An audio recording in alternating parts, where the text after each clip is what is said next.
ನಮಸ್ಕಾರ. ರಿವ್ಯೂ ಚಾನಲ್ಗೆ ಸ್ವಾಗತ. ನಾನು ಸೌಖ್ಯ ಗಾಂವ್ಕರ್. ಬರೀ ಬಂದು ನೋಡ್ಕೊಂಡು ನಾಟಕ ಮಾಡ್ಕೊಂಡು ಹೋಗೋದಾದ್ರೆ ಅದು ಯಾಕಾದರೂ ಬರ್ತಾರೋ, ಏನು ಪ್ರಯೋಜನ ಅನ್ನೋ ರೀತಿಯಲ್ಲಿ ಉಡುಪಿ ಮಠದ ವಿಸಿಟನ್ನು ಕೂಡ ನರೇಂದ್ರ ಮೋದಿ ಅವರ ಕಾರ್ಯಕ್ರಮವನ್ನು ಆಡ್ಕೊಳ್ತಿದ್ದಾರೆ. ಪ್ರಿಯಾಂಕ್ ಖರ್ಗೆ ಸೇರಿದಂತೆ ಕಾಂಗ್ರೆಸ್ಸಿಗರು ಏನೂ ತರ್ತಿಲ್ಲ ಕರ್ನಾಟಕಕ್ಕೆ, BJP ಸಂಸದರು ಏನೂ ಇಲ್ಲ ಇಲ್ಲಿ ಅನ್ನೋ ರೀತಿಯಲ್ಲಿ ಮತ್ತೆ ಜಟಾಪಟಿ ಶುರು ಆಗಿದೆ. ಮೋದಿ ಬರೀ ಅಲ್ಲಿ ಇಲ್ಲಿ ಅಂತ ತೋರಿಸ್ಕೊಂಡು ಇದ್ದು ಬಿಡ್ತಾರೆ, ಮಾಡಿದ್ದೇನು ಅನ್ನೋ ರೀತಿ ಪ್ರಶ್ನೆ ಎತ್ತಿರುವಾಗಲೇ ಈ ಬೆಳವಣಿಗೆ ಏನಂತಾರೆ ಹಾಗಾದರೆ ಪ್ರಿಯಾಂಕ್ ಖರ್ಗೆ ಅವರು? ಇದನ್ನು ಕಾಂಗ್ರೆಸ್ ಒಪ್ಪಿಕೊಳ್ಳುತ್ತಾ ಇಲ್ವಾ? ಬಹಳ ಬುದ್ಧಿವಂತ ರಾಜಕಾರಣಿಗಳು, ಮಂತ್ರಿಗಳು ಪ್ರಶ್ನೆ ಮಾಡ್ತಿದ್ದಾರೆ, ಇದನ್ನು ಒಪ್ಕೊಳ್ತಾರಾ ಇಲ್ವಾ? ಹಾಗಾದರೆ ಈ ಅಂಕಿಅಂಶಗಳನ್ನು ಭಾರತಕ್ಕೆ ಬಹುದೊಡ್ಡ ಬಲ ಸಿಕ್ಕಿದೆ, ಬಿಗ್ ನ್ಯೂಸ್ ಒಂದು ಸಿಗ್ತಾ ಇದೆ. ಡೀಟೇಲ್ಸ್ ಇರ್ತಾ ಹೋಗ್ತೀವಿ. ಮಿಸ್ ಮಾಡಿದ್ರೆ ನಮ್ಮ ಚಾನಲ್ನ ಸಬ್ಸ್ಕ್ರೈಬ್ ಮಾಡಿ, ನಿಮ್ಮ ಅಭಿಪ್ರಾಯ ಕಮೆಂಟ್ ಮಾಡಿ ತಿಳಿಸಿ. ಎಸ್ ವೀಕ್ಷಕರೇ, ಈಗಾಗಲೇ ನಾವು ಒಂದು ರಿಪೋರ್ಟ್ ಮಾಡಿದ್ವಿ. ಭಾರತ ಭಾಗ್ಯವಿದಾತ ಅಂತ ಉಡುಪಿ ಮಠದ ಶ್ರೀಗಳು ಮೋದಿ ಅವರಿಗೆ ಬಿರುದು ಕೊಟ್ಟು, ಮತ್ತು ಮೋದಿ ಧರ್ಮವನ್ನು ರಕ್ಷಿಸ್ತಾರೆ, ಈ ದೇಶವನ್ನು ರಕ್ಷಿಸ್ತಾರೆ ಅಂತ ಕೂಡ ಅವರ ನಾಯಕತ್ವದ ಗುಣಗಳನ್ನು, ಅವರು ಅಳವಡಿಸ್ಕೊಂಡಿರುವಂಥ ನೀತಿ ನಿಯಮ, ಅವರ ಜೀವನದ ಸಂಕಲ್ಪ ಏನು ಅನ್ನೋದನ್ನೆಲ್ಲ ಮೆಚ್ಚಿಕೊಂಡು ಮಾತಾಡಿದ್ರು ಅಲ್ವಾ? ಅದರ ವಿರುದ್ಧ ಈಗ ಕಾಂಗ್ರೆಸ್ಸು ಟೀಕಿಸ್ತಾ ಇದೆ. ಇವರು ಏನು ಕೊಟ್ಟರು ಅಂತ ಇಷ್ಟೆಲ್ಲ ಹೇಳಬೇಕು, ಏನು ಮಾಡಿ ಹೋದ್ರು ಅವ್ರು ಕರ್ನಾಟಕಕ್ಕೆ ಬಂದು ನೋಡ್ಕೊಂಡು ಹೋಗೋಕ್ಕೆ ಇವರೇ ಬೇಕಿತ್ತು ಅನ್ನೋ ರೀತಿಯಲ್ಲಿ ಮುಗಿಬಿದ್ದಿದ್ದಾರೆ. ಮೋದಿ ಹಿಂಗೆ ಸುತ್ತಕೊಂಡೇ ಇದ್ದರೆ ಏನಾಗುತ್ತೆ ಅನ್ನೋ ಪ್ರಶ್ನೆ ಅಲ್ವಾ? ಹೌದು, ಮೋದಿ ನಿನ್ನೆ ಉಡುಪಿ ಮಠಕ್ಕೆ ಬಂದರು, ಗೋವಾ ಕಾರ್ಯಕ್ರಮ ಆಯಿತು. ಅದಾದ ಮೇಲೆ ಈ ಎರಡೂ ಕಾರ್ಯಕ್ರಮಗಳು ಸತತವಾಗಿ ಅಷ್ಟು ನಿರಂತರವಾಗಿ ಪಾಲ್ಗೊಂಡ ಮೇಲೆ ಅದು ಮುಗಿಸ್ಕೊಂಡು ಎಲ್ಲಿಗೆ ಹೋಗ್ತಾರೆ? ಛತ್ತೀಸ್ಗಢದ DGP IG ಕಾನ್ಫರೆನ್ಸ್ಗೆ ಹೋಗ್ತಾರೆ. ಮೋದಿ ಎಷ್ಟು ಬ್ಯುಸಿ ಇರ್ತಾರೆ, ಇಡೀ ದಿನ ಅವರು ಎಷ್ಟು ಗಂಟೆಗಳ ಕಾಲ ಕೆಲಸ ಮಾಡ್ತಾರೆ, ಮತ್ತು ಈ ರೀತಿಯ ಕಾರ್ಯಕ್ರಮಗಳನ್ನು ಅಟೆಂಡ್ ಮಾಡೋ ಮೂಲಕ ಏನಾಗ್ತಿದೆ ದೇಶದಲ್ಲಿ ಬದಲಾವಣೆ ಅನ್ನೋದನ್ನು ಮತ್ತೆ ಬಿಡಿಸೇ ಹೇಳಬೇಕಾಗಿಲ್ಲ. ಆಲ್ರೆಡಿ ನಾವು ಇದನ್ನು ನಿಮ್ಮ ಮುಂದೆ ಇಟ್ಟಿದ್ದೀವಿ. ಮೋದಿ ಭಾರತದಲ್ಲಿ ಏನು ಬದಲಾವಣೆ ತಂದಿದ್ದಾರೆ, ಈ ದೇಶದ ಭಾವನೆಯಲ್ಲಿ ಏನು ಬದಲಾವಣೆ ತಂದಿದ್ದಾರೆ ಅಂತ ರಾಯಭಾರಿ ಆಗಿದ್ದಾರೆ. ಈ ದೇಶದ ಸಂಸ್ಕೃತಿಗೆ, ಧರ್ಮ ರಕ್ಷಣೆಗೆ ಕಟಿಬದ್ಧರಾಗಿ ನಿಂತಿದ್ದಾರೆ ಮೋದಿ. ಈಗ ಪ್ರಶ್ನೆ ಮಾಡ್ತಿರೋರಿಗೆ ಇದು ಉತ್ತರ ನೋಡಿ. ಎಲ್ಲ ನಿರೀಕ್ಷೆಗಳನ್ನು, ಪ್ರೆಡಿಕ್ಷನ್ಗಳನ್ನು ಮೀರಿ ಭಾರತದ ಅಭಿವೃದ್ಧಿಯಾಗಿದೆ, ಅಂಕಿಅಂಶಗಳು ಹೊರಬಿದ್ದಿವೆ. ನಿನ್ನೆ ಎಲ್ಲರ ಚಿತ್ತ GDP ಎಷ್ಟು ಬರುತ್ತೆ, ಎರಡನೇ ತ್ರೈಮಾಸಿಕದ್ದು ಅನ್ನೋದ್ರ ಕಡೆಗೆ ಇತ್ತು. ಎರಡನೇ ತ್ರೈಮಾಸಿಕ ಜುಲೈ ಟು ಸೆಪ್ಟೆಂಬರ್, ಈ ತ್ರೈಮಾಸಿಕದ GDP ಬೆಳವಣಿಗೆ ಎಲ್ಲರ ನಿರೀಕ್ಷೆ ಮೀರಿ ನಂಬರ್ ಔಟ್ ಆಗಿದೆ. ಈಗ 7% ಅಂತ ಪ್ರೆಡಿಕ್ಟ್ ಮಾಡಿದ್ರು, ಹೆಚ್ಚು ಕಡಿಮೆ 7 ಬರಬಹುದು, ಒಳ್ಳೆ ನಂಬರ್ ಇರುತ್ತೆ ಅಂತ. ಆದರೆ ಬಂದಿರೋದೆಷ್ಟು? 8.2. ಹಿಂದಿನ 6 ತ್ರೈಮಾಸಿಕಗಳಿಗೆ ಹೋಲಿಸಿದ್ರೆ ಇದು ಗರಿಷ್ಠ.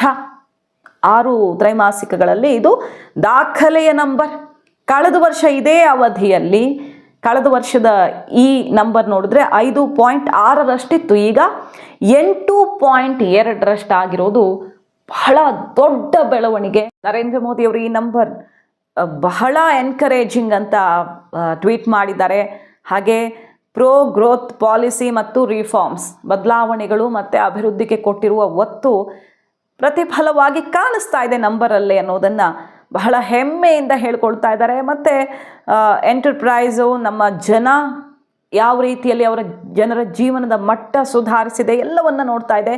ಗೌರ್ಮೆಂಟ್ ಜನರ ಜೀವನವನ್ನು ಮತ್ತಷ್ಟು ಸ್ಟ್ರೆಂಗ್ನನ್ ಮಾಡೋದಕ್ಕೆ ರಿಫಾರ್ಮ್ಗಳನ್ನು ಮತ್ತು ನಮ್ಮ ಜನರ ಜೀವನ ಕ್ವಾಲಿಟಿ ಇಂಪ್ರೂವ್ ಮಾಡುವಂಥ ಕೆಲಸವನ್ನು ಮುಂದುವರಿಸುತ್ತೆ. ಈ ನಂಬರ್ ವೆರಿ ವೆರಿ ಎನ್ಕರೇಜಿಂಗ್ ಅಂತ ಖುಷಿ ವ್ಯಕ್ತಪಡಿಸಿದ್ದಾರೆ. ಈ ನಂಬರ್ ಬರೋದಕ್ಕೆ ಹೇಗೆ ಸಾಧ್ಯವಾಯಿತು? ಟ್ಯಾರಿಫ್ ಹೊಡೆತದ ಸಮಯದಲ್ಲಿ ಭಾರತ ನಿಭಾಯಿಸಿದ್ದು ಹೇಗೆ? ಮುಂದಿನ ದಿನಗಳಲ್ಲಿ ಹೆಚ್ಚು ಕಡಿಮೆ ಆಗೋದೇ ಇಲ್ವಾ? ಟ್ಯಾರಿಫ್ ಇಂಪ್ಯಾಕ್ಟ್ ಒಂದು ಸ್ವಲ್ಪನೂ ಆಗಿಲ್ವಾ? ಅಂದರೆ ಸ್ವಲ್ಪ ಆಗಿರಬಹುದು ಅಷ್ಟೇ. ಅದನ್ನು ಈ ಹಿಂದೆ ವರ್ಲ್ಡ್ ಬ್ಯಾಂಕು, IMF ಎಲ್ಲರೂ ಹೇಳಿದ್ದಾರೆ, ಅಮೇರಿಕ ಭಾರತವನ್ನು ಶೇಕ್ ಮಾಡೋಕ್ಕೆ ಸಾಧ್ಯವೇ ಇಲ್ಲ ಅಂತ. ಅದೀಗ ರಿಫ್ಲೆಕ್ಟ್ ಆಗ್ತಾ ಇದೆ ನೋಡಿ. ಎಕನಾಮಿಕ್ ಟೈಮ್ಸ್ ಸಮೀಕ್ಷೆ ಮಾಡಿತ್ತು, GDP 7.3% ಆಗಬಹುದು ಅಂತ ಅಂದಾಜು ಮಾಡಿದ್ದು, ಅದು ಸುಳ್ಳಾಯಿತು. RBI 7% ಅಂತ ನಿರೀಕ್ಷೆ ಮಾಡಿತ್ತು, ಅದು ಸುಳ್ಳಾಯಿತು.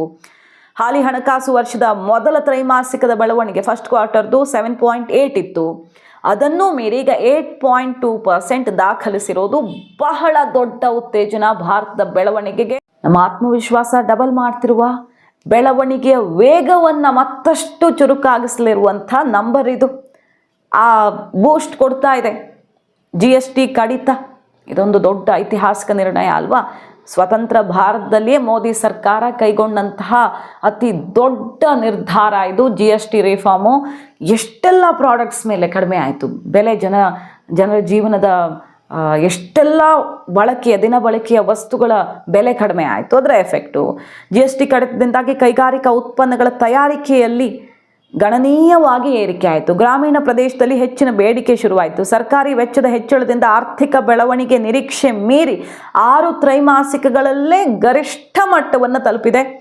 ಹಾಗೆ ಹಬ್ಬಗಳಿಗೂ ಮುಂಚೆ ಭಾರಿ ಬೇಡಿಕೆ ಉಂಟಾಗುತ್ತೆ ಅನ್ನೋ ನಿರೀಕ್ಷೆ ಇತ್ತು. ರೈಟ್ ಟೈಮಲ್ಲಿ ನವರಾತ್ರಿ, ದೀಪಾವಳಿ ಕವರ್ ಆಗೋ ಹಾಗೆ ಕೈಗಾರಿಕೆಗಳು ತಮ್ಮ ಉತ್ಪಾದನೆ ಜಾಸ್ತಿ ಮಾಡಿದ್ವು. ಆ ಟೈಮಲ್ಲೇ GST ಕಟ್ ಮಾಡಿದ್ದು ಜನಕ್ಕೆ ಕಡಿಮೆ ಬೆಲೆಯಲ್ಲಿ ಸಿಕ್ತು, ಕೈಗಾರಿಕೆಗಳಿಗೆ ಜಾಸ್ತಿ ಉತ್ಪಾದನೆ ಮಾಡಿದ್ದು ಲಾಭ ಆಯಿತು. ಸೊ ರೈಟ್ ಟೈಮಲ್ಲಿ ಕೈಗಾರಿಕೆಗೆ ಕೊಟ್ಟ ಬೂಸ್ಟ್ GST 2.0 ಜನಕ್ಕೆ ಅನುಕೂಲ ಆಗಿದ್ದು ಮತ್ತು ಕೈಗಾರಿಕೆಗಳಿಗೆ ಕೇಳರಿಯದ ರೀತಿಯಲ್ಲಿ ಅನುಕೂಲ ಮಾಡಿಕೊಟ್ಟಿದ್ದೀಯಲ್ವಾ? ಇದು ರೈಟ್ ಟೈಮಲ್ಲಿ ಭಾರತ ಆರ್ಥಿಕತೆಯ ಬೆಳವಣಿಗೆಗೆ, ಉತ್ತೇಜನಕ್ಕೆ ಈ ರೀತಿ ಜಾಗತಿಕ ಒತ್ತಡದ ನಡುವೆ ತಗೊಂಡಂಥ ಗಟ್ಟಿ ನಿರ್ಧಾರ. ಎಷ್ಟು ದೊಡ್ಡ ಲಾಸ್ ಆಗಲ್ವಾ GST ದರ ಹಿಂಗೆ ಕಟ್ ಮಾಡಿಬಿಟ್ರೆ ಅಂತ ಅಂದುಕೊಳ್ಳಾಗಿತ್ತು. ಆದರೆ ಅದರ ಭವಿಷ್ಯದ ಫಲಿತಾಂಶ ಏನು ಅನ್ನೋದನ್ನು ಮನಗಂಡ ಸರ್ಕಾರ ಅತಿ ದೊಡ್ಡ ಹೆಜ್ಜೆ ಇಡ್ತು. ಅದರ ಫಲಿತಾಂಶ ತುಂಬ ಕ್ವಿಕ್ ಆಗಿ ಬಂದಿದೆ ನೋಡಿ. 375ಕ್ಕೂ ಹೆಚ್ಚು ದಿನ ಬಳಕೆಯ ಉತ್ಪನ್ನಗಳ ಬೆಲೆ ಇಳಿಕೆ ಮಾಡಿರೋದ್ರಿಂದ ಸಾಮಾನ್ಯ ಜನರ ಕೈಗೆ ಎಷ್ಟು ದುಡ್ಡು ಕೊಟ್ಟಂಗಾಯ್ತು? 2 ಲಕ್ಷ ಕೋಟಿ. ಉಳಿಕೆ ಮಾಡಿರೋ ದುಡ್ಡೆಷ್ಟು ಜನರ ಕೈಯಲ್ಲಿ ಉಳಿಯೋದು? 2 ಲಕ್ಷ ಕೋಟಿ ರೂಪಾಯಿ. ಅದು ಖರೀದಿ ಪ್ರಮಾಣ. ಆ 2 ಲಕ್ಷ ಕೋಟಿಯನ್ನು ಎಲ್ಲಿಗೆ ಹಾಕ್ತಾರೆ ಜನ? ಅದ್ರ ಜೊತೆನೂ ಸೇರಿಸ್ಕೊಂಡು ಇನ್ನೊಂದಿಷ್ಟು ಖರೀದಿಗೆ ಹಾಕ್ತಾರೆ. ಖರೀದಿ ಪ್ರಮಾಣ ಜಾಸ್ತಿ ಆಗುತ್ತೆ. ಇದರಿಂದ ಭಾರತದ ಆರ್ಥಿಕತೆ, ನಮ್ಮ ಡೊಮೆಸ್ಟಿಕ್ ಕನ್ಸಂಪ್ಷನ್ ಪವರ್ ಇಡೀ ಜಗತ್ತನ್ನು ಶೇಕ್ ಮಾಡುತ್ತೆ ಅನ್ನೋದನ್ನು ಭಾರತ ಹೇಳಿತ್ತು. ಅದೇ ರೀತಿ ಆಯ್ತು. ಇವತ್ತು ಅಮೆರಿಕ ಸಹಿಸ್ಕೊಳ್ಳೋಕ್ಕಾಗಲೇ ಇಲ್ಲ ಇದನ್ನು ಜಾಸ್ತಿ ದಿನ. ಕೊನೆಗೆ ಅವರೇ ಟ್ಯಾರಿಫನ್ನು ಹಲವು ವಸ್ತುಗಳ ಮೇಲೆ 0 ಮಾಡಬೇಕಾಯ್ತು. ಅಲ್ಲಿ ಬೆಲೆ ಏರಿಕೆ ನಿಯಂತ್ರಣ ಮಾಡೋದಕ್ಕಾಗದೆ ಅವರ ದೇಶ ಕಂಟ್ರೋಲ್ ತಪ್ಪು ಹೋಗೋ ರೀತಿಯಲ್ಲಾಗಿ ಈ ಕಡೆ ನಾವು ಈ ಸವಾಲನ್ನು ಯಶಸ್ವಿಯಾಗಿ ಗೆದ್ದು ಈ ಗೆಲುವನ್ನು ದಾಖಲಿಸಿದ್ದಾಯಿತು. ಸೊ ಯಾವ್ಯಾವ ವಲಯದ ಬೆಳವಣಿಗೆ ಎಷ್ಟೆಷ್ಟಾಗಿದೆ ನೋಡಿ. ಕೃಷಿ 3.5%, ಗಣಿಗಾರಿಕೆ 0.04% ಅಪ್ ಆಗಿದೆ. ಕೈಗಾರಿಕೆ ಉತ್ಪಾದನೆ 4.1%, ಇದು ಒಳ್ಳೆ ಬೆಳವಣಿಗೆ ಕೈಗಾರಿಕೆ ಉತ್ಪಾದನೆಯಲ್ಲಿ. ವ್ಯಾಪಾರ, ಸಾರಿಗೆ, ಸಂವಹನ 7.4%, ರಿಯಲ್ ಎಸ್ಟೇಟ್ ಮತ್ತು ವೃತ್ತಿಪರ ಸೇವೆ 10.2%, ಸಾರ್ವಜನಿಕ ಆಡಳಿತ ಮತ್ತು ರಕ್ಷಣೆ 9.7%. ಯಾವ್ಯಾವ ವಲಯದಲ್ಲಿ ಬೆಳವಣಿಗೆಯ ದರ ಎಷ್ಟು ಅನ್ನುವಂಥ ಅಂಕಿಅಂಶಗಳನ್ನು ನೋಡಬಹುದು. ಕೃಷಿ ಉತ್ಪನ್ನಗಳ ತಯಾರಿಕೆ, ನಿರ್ಮಾಣ ವಲಯದಲ್ಲಿ ಅತಿ ಹೆಚ್ಚು ಹೂಡಿಕೆಯಾಗಿದೆ. ಆ ಹೂಡಿಕೆ ತರುವಲ್ಲಿ ಭಾರತ ಗೆದ್ದಿದೆ. ಯಾಕೆ ಹೂಡಿಕೆ ಆಗುತ್ತೆ? ಭಾರತ ಮುನ್ನುಗ್ತಿರುವ ರೀತಿ, ಭಾರತದ ಇನ್ಫ್ರಾಸ್ಟ್ರಕ್ಚರು, ಇಲ್ಲಾಗಿರೋ ಬದಲಾವಣೆಗಳು, ರಿಫಾರ್ಮ್ಸು, ಇದೆಲ್ಲ ಜಗತ್ತಿನ ಎಲ್ಲ ಕಂಪನಿಗಳಿಗೆ, ಇನ್ವೆಸ್ಟರ್ಸ್ಗೆ ಭಾರತದ ಜೊತೆಗೆ ಈಗ ನಾವಿದ್ರೆ ಸೇಫು, ಮುಂದೆ ನಾವು ಅವಕಾಶ ಪಡ್ಕೊಳ್ಳೋದು ಕಷ್ಟ ಆಗಬಹುದು, ಬೆಸ್ಟ್ ಡೆಸ್ಟಿನೇಷನ್ ಅಂತ ಅನಿಸ್ತಿರೋದ್ರಿಂದ ಈ ರೀತಿ ಹೂಡಿಕೆ ಆಗ್ತಿದೆ ನೋಡಿ. ಅರ್ಥಶಾಸ್ತ್ರಜ್ಞರೇ ಹೇಳಿರೋದು ಇದು. ಎಲ್ಲಕ್ಕಿಂತ ಇಂಪಾರ್ಟೆಂಟ್ ನ್ಯೂಸ್ ಬರ್ತಾ ಇದೆ ನೋಡಿ. ಹೂಡಿಕೆಯಲ್ಲಿ ಚೀನಾವನ್ನ ಹಿಂದಿಕ್ಕಿದ ಭಾರತ. ಇದಕ್ಕಿಂತ ಬೇಕಾ? ಯಾರನ್ನ ನೋಡಿ ಇನ್ವೆಸ್ಟ್ ಮಾಡ್ತಾರೆ? ಹಾಗಾದ್ರೆ ಒಂದು ದೇಶದಲ್ಲಿ ಇನ್ವೆಸ್ಟ್ಮೆಂಟ್ ಆಗಬೇಕಂದ್ರೆ ಆ ದೇಶದ ನಾಯಕತ್ವ ನೋಡಿ ಇನ್ವೆಸ್ಟ್ಮೆಂಟ್ ಮಾಡ್ತಾರೆ. ಆ ದೇಶದಲ್ಲಿ ಆಗ್ತಿರೋ ಬೆಳವಣಿಗೆ, ಸ್ಥಿರತೆಯನ್ನು ನೋಡಿ ಇನ್ವೆಸ್ಟ್ಮೆಂಟ್ ಮಾಡ್ತಾರೆ. ಅದರಲ್ಲಿ ನಾವು ಚೀನಾವನ್ನು ಹಿಂದಿಕ್ಕಿದ್ದೀವಿ. ಮೋದಿ ಚೀನಾಗೆ ಕೊಟ್ಟಿರುವ ಮಾಸ್ಟರ್ ಸ್ಟ್ರೋಕ್ ಇದು. ವ್ಯಾಪಾರ ಸಂಬಂಧಗಳು ದುರ್ಬಲವಾಗಿದ್ರೂ ಕೂಡ, ಅಂದರೆ ಏನೇನಾಗ್ತಿದೆ ನೋಡ್ತಿದ್ದೀವಿ, ಟ್ಯಾರಿಫು ಮತ್ತೊಂದು ಹೇಗೆ ಕಟ್ ಹಾಕೋಕೆ ನೋಡ್ತಿದ್ದಾರೆ ಅಂತ. ಅದರ ನಡುವೆಯೂ ಕೂಡ ಕಳೆದ 1 ದಶಕದಲ್ಲಿನ ಲೆಕ್ಕ ತಗೊಂಡ್ರೆ ಸಂಚಿತ ಬಂಡವಾಳ ಹರಿವಲ್ಲಿ ಭಾರತ ನೆರೆಯ ಚೀನಾವನ್ನು ಹಿಂದಿಕ್ಕಿದೆ. ಸೊ ಯಾವ ದೇಶವನ್ನು ಅರಸ್ಕೊಂಡು ಬರ್ತಿದ್ದಾರೆ ಅಂದರೆ ಚೀನಾವನ್ನಲ್ಲ, ಭಾರತ ಆಲ್ಟರ್ನೇಟಿವ್ ಆಗಿದೆ. ಇವತ್ತು ಚೀನಾವನ್ನು ಹಿಂದಿಕ್ಕಿದೆ ಭಾರತ. ಹೂಡಿಕೆಯ ಮೂಲಕವೇ ಒಂದು ದೇಶ ಬಲಿಷ್ಠವಾಗಿ ನಿಲ್ಲೋದು. ಆ ಲೆಕ್ಕದಲ್ಲಿ ನಾವು ಅಂಕಿಅಂಶಗಳ ಸಮೇತ ರಿಪೋರ್ಟ್ ಔಟ್ ಆಗಿರೋದು. ಚೀನಾವನ್ನು ಭಾರತ ಹಿಂದಿಕ್ಕಿದೆ. ಹೂಡಿಕೆಗೆ ಪೂರಕವಾದ ವಾತಾವರಣ ಭಾರತದಲ್ಲಿ ನಿರ್ಮಾಣವಾಗಿದೆ. ಹೂಡಿಕೆಗೆ ಪೂರಕವಾದ ಇನ್ಫ್ರಾಸ್ಟ್ರಕ್ಚರ್ ಭಾರತದಲ್ಲಿ ನಿರ್ಮಾಣವಾಗಿದೆ ಅನ್ನೋದರ ಸ್ಪಷ್ಟವಾದ ರಿಪೋರ್ಟ್ ಇದು. ಎಲ್ಲ ಹೂಡಿಕೆ ಜಾಸ್ತಿ ಆಗಿರೋದ್ರಿಂದಾಗಿ ಕೃಷಿ ಉತ್ಪನ್ನಗಳ ತಯಾರಿಕೆ ನಿರ್ಮಾಣ ವಲಯದಲ್ಲಿ ಈ ದರ ನಾವು ದಾಖಲಿಸೋದಕ್ಕೆ ಸಾಧ್ಯ ಆಯಿತು ಅಂತ ಹೇಳ್ತಿದ್ದಾರೆ. ಸೆಪ್ಟೆಂಬರ್ 22ರಿಂದ ಪರಿಷ್ಕೃತ GST ಜಾರಿಯಾದಾಗಿನಿಂದ ಸರಕು ಮತ್ತು ಸೇವಾ ತೆರಿಗೆ ದರ ಕಡಿಮೆ ಆಯಿತು. ಚಿಲ್ಲರೆ ಸಗಟು ಹಣದುಬ್ಬರ ದಾಖಲೆ ಪ್ರಮಾಣದಲ್ಲಿ ಇಳಿಕೆ ಆಯಿತು. ಖರೀದಿ ಅನುಭೋಗ ಪ್ರಮಾಣ ಜಾಸ್ತಿ ಆಯಿತು. 3ನೇ ತ್ರೈಮಾಸಿಕದ GDP ಬೆಳವಣಿಗೆ ದರದಲ್ಲಿ ಅದು ಪ್ರತಿಫಲಿಸುತ್ತೆ. ಈಗ ಸೆಕೆಂಡ್ ಕ್ವಾರ್ಟರ್ದು ನೋಡಿದ್ವಲ್ಲ ನಾವು, 3ನೇ ತ್ರೈಮಾಸಿಕದ GDP ಬೆಳವಣಿಗೆ ದರದಲ್ಲಿ ಈಗ ನಾವು ಹಣದುಬ್ಬರ ಕಂಟ್ರೋಲ್ ಮಾಡಿದ್ದು ಮತ್ತು ಖರೀದಿ ಜಾಸ್ತಿ ಆಗ್ತಿರೋದು ಅದು ಪ್ರತಿಫಲಿಸುತ್ತೆ. ಈ ಬಾರಿ ದೇಶದಾದ್ಯಂತ ಮುಂಗಾರು ಮಳೆ ಚೆನ್ನಾಗಿರೋದ್ರಿಂದ ಇಳುವರಿ ಪ್ರಮಾಣನೂ ಜಾಸ್ತಿ ಆಗುತ್ತೆ. ಆರ್ಥಿಕ ಬೆಳವಣಿಗೆಯನ್ನು ಮತ್ತಷ್ಟು ಬಲಗೊಳಿಸುತ್ತೆ ಅನ್ನುವ ಮೂಲಕ ಭಾರತ ಎಷ್ಟು ಸ್ಥಿರವಾಗಿ ಮುನ್ನಡೀತಿದೆ ಎಲ್ಲ 360 ಡಿಗ್ರಿಯಲ್ಲಿ ಅನ್ನೋದನ್ನು ಕಾಣಬಹುದು ನಾವು. ಸೊ ಮೋದಿ ರಾಮ ಜಪ ಮಾಡ್ತಿದ್ದಾರೆ, ಮೋದಿ ಕೃಷ್ಣ ಜಪ ಮಾಡ್ತಿದ್ದಾರೆ, ಮೋದಿ ತೀರ್ಥಯಾತ್ರೆಗಳನ್ನು ಮಾಡ್ತಿದ್ದಾರೆ. ಆದರೆ ದೇಶದಲ್ಲಿ ಏನು ಬದಲಾವಣೆ ತಂದಿದ್ದಾರೆ, ಒಂದು ಕಡೆ ಧಾರ್ಮಿಕವಾಗಿ ಮಾನಸಿಕವಾಗಿ ಏನು ಬದಲಾವಣೆ ಆಗಿದೆ, ಜೊತೆಗೆ ದೇಶ ಎಲ್ಲಿದೆ, ನಮ್ಮ ಸ್ಟೇಟಸ್ ಎಲ್ಲಿದೆ, ಯಾವ ರೀತಿ ಮುನ್ನುಗ್ತಾ ಇದೆ, ಜಾಗತಿಕ ಒತ್ತಡದ ನಡುವೆ ಜಾಗತಿಕವಾಗಿ ಆರ್ಥಿಕ ಕುಸಿತ ಕಾಣ್ತಿರುವ ಹೊತ್ತಲ್ಲಿ, ಸಾಲದ ಸುಳಿಯಲ್ಲಿ ಸಿಕ್ಕಿ ಒದ್ದಾಡ್ತಿರೋ ಹೊತ್ತಲ್ಲಿ ಭಾರತದ ವೇಗ ಏನಿದೆ ಅನ್ನೋದನ್ನು ನಾವಿಲ್ಲಿ ನೋಡಬಹುದು. ಮತ್ತು ಅದೊಂದೇ ಅಲ್ಲ, ಇನ್ನೊಂದು ಗುಡ್ ನ್ಯೂಸ್ ಬರ್ತಿದೆ ನೋಡಿ. ಜಾಗತಿಕ ಪವರ್ ಇಂಡೆಕ್ಸ್ನಲ್ಲಿ ಭಾರತ ಈಗ ನಂಬರ್ 3. ನೋಡಿ, ಈ ನಂಬರ್ ಏನು ಹೇಳ್ತಿದೆ, ಕಳೆದ 10 ವರ್ಷಗಳಲ್ಲಿ, ಒಂದು ದಶಕದ ಅವಧಿಯಲ್ಲಿ, ಅಂದರೆ ಮೋದಿ ಬಂದ ಮೇಲೆ ಭಾರತ ಆರ್ಥಿಕವಾಗಿ ಮತ್ತು ಮಿಲಿಟರಿ ವಿಭಾಗದಲ್ಲಿ ಶಕ್ತಿಯನ್ನು ಬಹಳ ದೊಡ್ಡ ಮಟ್ಟದಲ್ಲಿ ಹೆಚ್ಚಿಸಿಕೊಂಡಿದೆ. ಆಪರೇಷನ್ ಸಿಂಧೂರ ಕಾರ್ಯಾಚರಣೆ ಮತ್ತು ನಮ್ಮ ಸೇನಾ ಸಾಮರ್ಥ್ಯ, ಆರ್ಥಿಕ ಬೆಳವಣಿಗೆ ಎಲ್ಲ ಗಮನಿಸ್ತಾ ಹೋದರೆ ಏಷ್ಯಾದ ಪವರ್ ಇಂಡೆಕ್ಸ್ನಲ್ಲಿ ಭಾರತ ಈಗ 3ನೇ ಸ್ಥಾನಕ್ಕೆ ಏರಿದೆ.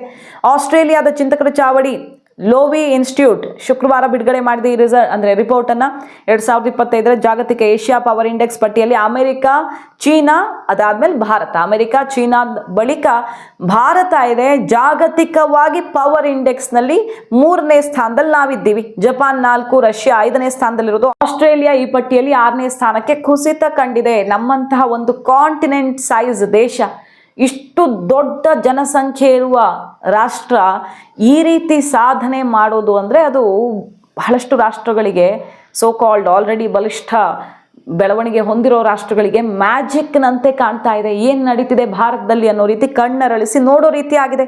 ಏಷ್ಯಾ ವಲಯದಲ್ಲಿ ಭಾರತದ ಬೆಳವಣಿಗೆ ಸ್ಥಿರವಾಗಿದೆ. 2025ರಲ್ಲಿ ಪ್ರಮುಖ ಶಕ್ತಿಯಾಗಿ ರೂಪುಗೊಂಡಿರುವಂಥ ಭಾರತ ಪವರ್ ಇಂಡೆಕ್ಸ್ ಪಟ್ಟಿಯಲ್ಲಿ ಜಪಾನನ್ನು ಹಿಂದಿಕ್ಕಿ ಸಾಧನೆ ಮಾಡಿದೆ. ಕಳೆದ 1 ದಶಕದಲ್ಲಿ ಭಾರತ ಮಿಲಿಟರಿ ಶಕ್ತಿಯಾಗಿಯೂ ಹೊರಹೊಮ್ಮಿದೆ. ಭೌಗೋಳಿಕವಾಗಿ ರಾಜಕೀಯ ಪ್ರಸ್ತುತತೆ, ಅಂತಾರಾಷ್ಟ್ರೀಯ ಹತೋಟಿ, ಸಂಪರ್ಕ, ತಂತ್ರಜ್ಞಾನ ಬೆಳವಣಿಗೆ, ಈ ಕಾರಣದಿಂದಾಗಿ ಭಾರತ ಈಗ ಉತ್ತುಂಗಕ್ಕೆ ಏರಿದೆ. ನಿರಂತರವಾಗಿ ಮೇಲ್ಮುಖವಾಗಿದೆ ಬೆಳವಣಿಗೆ ಅನ್ನೋದನ್ನು ಈ ರಿಪೋರ್ಟ್ ಹೇಳ್ತಿದೆ. ಜನರ ಮನೋಬಲವನ್ನು ಹೆಚ್ಚಿಸುವ ಕೆಲಸವನ್ನು ಮಾಡ್ತಿದ್ದಾರೆ. ಜೊತೆಗೆ ಮರಿಬಾರ್ದು, ನಿನ್ನೆ ಏನು ಹೇಳಿದ್ರು ಮೋದಿ, ಶ್ರೀಕೃಷ್ಣ ಹೇಳಿಕೊಟ್ಟಿದ್ದಾನೆ ಈ ದೇಶದಲ್ಲಿ ಅಭಿವೃದ್ಧಿ ಮಾಡೋದು ಹೇಗೆ ಅಂತ. ಪ್ರತಿಯೊಬ್ಬರೂ ಕೂಡ ಒಬ್ಬ ಬಡವನಿಗೆ ನಿಮ್ಮ ಕೈಲಾದಷ್ಟು ಸಹಾಯ ಮಾಡ್ತಾ ಹೋಗಿ.